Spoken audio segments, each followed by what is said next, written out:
efforts are being made to restrict our religious liberties.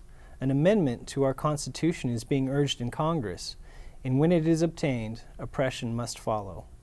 Are you awake to this matter? Protestants stood up against oppression.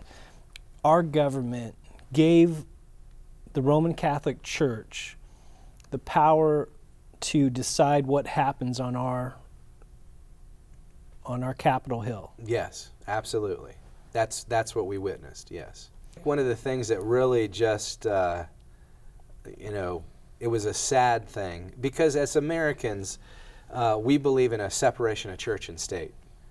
And we saw many meetings take place, and we were told, because we asked, why are all these Catholic priests, one car after another with these Catholic priests, and I say car, most of them are like motorcades and stuff like this, pulling up, and these dignitaries and officials from the Vatican going into the building one after another. It's one thing if the Pope is to come and make a speech, but it's another thing, why do you have these legions of teams of Vatican officials that are going into the Senate building and meeting with Congress and the Senate, and what is it that they're doing for days leading up to this meeting?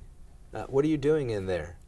And they said, well, we're here with the advance team from the Vatican, and we're here to train the U.S. Senate on what specifically the Pope's climate change agenda is about, and educate them as to what we're trying to achieve. And I'm putting two and two together, and it looks to me like the Pope wants to have a Sabbath rest for the land, a Sabbath rest for the environment. And it seems to me like the Pope wants to have a worldwide Sunday law put in place, and through this green Sabbath, I didn't say green Sabbath, but through this Sabbath rest for the land or for the environment, that the whole world would shut their businesses and factories and everything down one day a week, and thus you'd be able to lower greenhouse emissions. And he looked at me and he goes, that's exactly what this is about. And with that, they just turned on their heels and walked away. You're seeing the papacy, and you're going into the Senate House, and what you're finding out is they are basically laying the groundwork for a Sunday law. That's correct.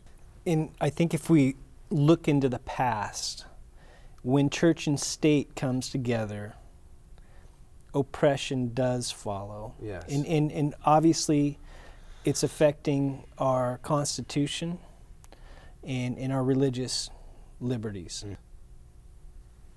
We had thought that he was going to come out and address the American people at that platform area where the president takes the oath of office, but that's not what happened. There's a balcony that's on the west side of the Capitol building with a door, and the Pope came out of that door, just like at the Vatican, on the balcony there, and he addressed the people from this balcony above where the president normally speaks to the American people. And I've never seen any foreign leader or even a president that I know of address the American people from such an elevated position. And so it was just like, it was literally just like the choreography as if the Pope was at St. Peter's. Everything was in detail. Like, hey, here's the new leader, so to speak. So the Pope lands where the president lands. He walks where the new president-elect would walk. And he goes into the building where the new president would be inaugurated, yet chooses to stand above. That's correct, yes. Where the presence would be. Yes. In essence, it looks like he's putting himself above all the presidents we've had in the past. Yes, and the way that I'm viewing it is that we're told in prophecy, in Revelation chapter 13, and of course in the writings of Mrs. White, that this nation would clasp hands with the papacy. And what we see is that, and make an image to the papacy. And what we were witnessing, we believe, is that our government would make an image to the papacy, and that we saw that image in a major way being formed.